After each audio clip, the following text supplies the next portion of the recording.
Hey dear lovely students, this is Shagor Ahmed before you once more. So in this video, I will show you the use of have to in conversation English. The use of have to in conversation English. Sometimes we use have to in our conversation English, but we do mistake. We don't know where exactly we have to use have to in conversation English. So in conversation English, have to is common. Have to is very much common.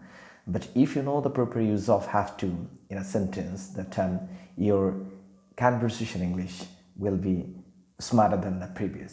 So in Bengali, আমরা অনেক সময় বলে থাকি যে আমাকে কিছু করতে হবে, এরকম আমাকে কিছু করতে হবে। সো ইংরেজিতে হ্যাভ টু এর অর্থ দাঁড়িয়েছে কোনো কিছু করতে হবে, এরকম কিছু, কোনো কিছু করতে হবে এরকম বোঝাতে আমরা ইংরেজিতে যে শব্দটি টার্মটি ব্যবহার করে থাকি সেটি হচ্ছে হ্যাভ টু। আমি আবারও বলছি, বাংলায় যদি এরকম কোনো কিছু করতে হবে এরকম অর্থ দাঁড়ায়, সেক্ষেত্রে ইংরেজিতে যে টার্মটি আমরা ব্যবহার করে থাকবো সেটি হচ্ছে have to. So let's practice.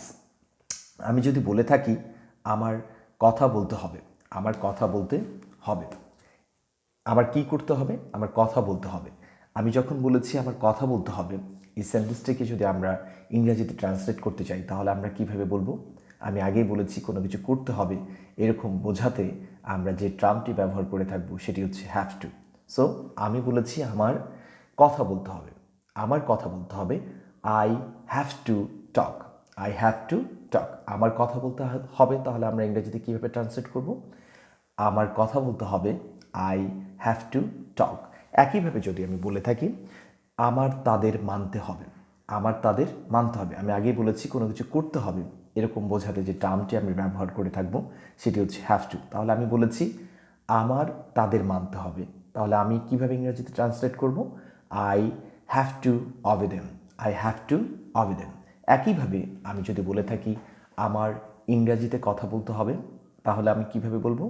আমার ইংরেজিতে কথা বলতে হবে, I have to talk in English, I have to talk English. আমি যদি বলে থাকি বাবার বকা দিতে হবে, বাবার বকা দিতে হবে, বাবার কি করতে হবে? বাবার বকা দিতে হবে, father have to scold, father have to scold. আমি যদি বলে থাকি আমার হাঁটতে হবে, আমার হাঁটতে হবে, তাহলে আমি কীভাবে বলবো? I have to walk, I have to walk. আমি যদি বলে থাকি ইন দ্য সেম ওয়ে, আমি যদি বলে থাকি রিনার প্রতিদিন গান গাইতে হবে, রিনার কি করতে হবে? গান গাইতে হবে, Rina have to sing a song everyday. So আমি যেটা বোঝাতে চেয়েছি, বাংলায় যখন আমরা কোনো কিছু করতে হবে এরকম বোঝাবো, এরকম বোঝাতে যদি কোনো সেন্টেন্সকে আমরা পেয়ে থাকি সামনে, সেক্ষেত্রে আমরা যে কাজটি করে থাকবো, কোনো কিছু বোঝানোর জন্য আমরা যে শব্দটি ব্যবহার করে থাকবো সেটি হচ্ছে have to. So in conversation English have to is very much common. What is ইট? আমরা যদি এই হ্যাভ টুকে প্রপার ওয়েতে প্রপার সেন্টেন্সে ব্যবহার করতে পারি, what is it, your English will be smarter than the previous and you will be so much awesome. So ইংরেজিতে ভুল করা খুবই স্বাভাবিক, কারণ আমি আগেই বলেছি this is not our mother tongue. Even though আমরা যখন আমাদের মায়ের ভাষায় কথা বলতে যাই সেক্ষেত্রেও আমরা অনেক ভুল করে থাকি, ভুল থেকেই আমরা শুদ্ধের দিকে এগোবো।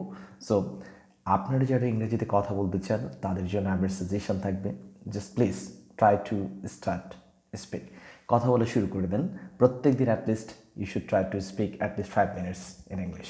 সো আপনি যদি এই কাজটি করতে পারেন এবং প্রত্যেক দিন নিজের নিজেই 5 মিনিট থেকে 10 মিনিট, এভাবে 10 মিনিট থেকে 20 মিনিট, 30 মিনিট, 30 minutes এভাবে ইংরেজিতে কথা বলতে চেষ্টা করেন, then your English will be awesome.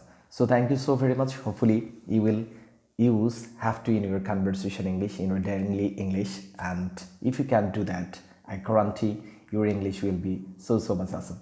So thanks once again. Hopefully you will join my next class and I will try to teach you anything else. So thank you so very much. Allah Hafiz.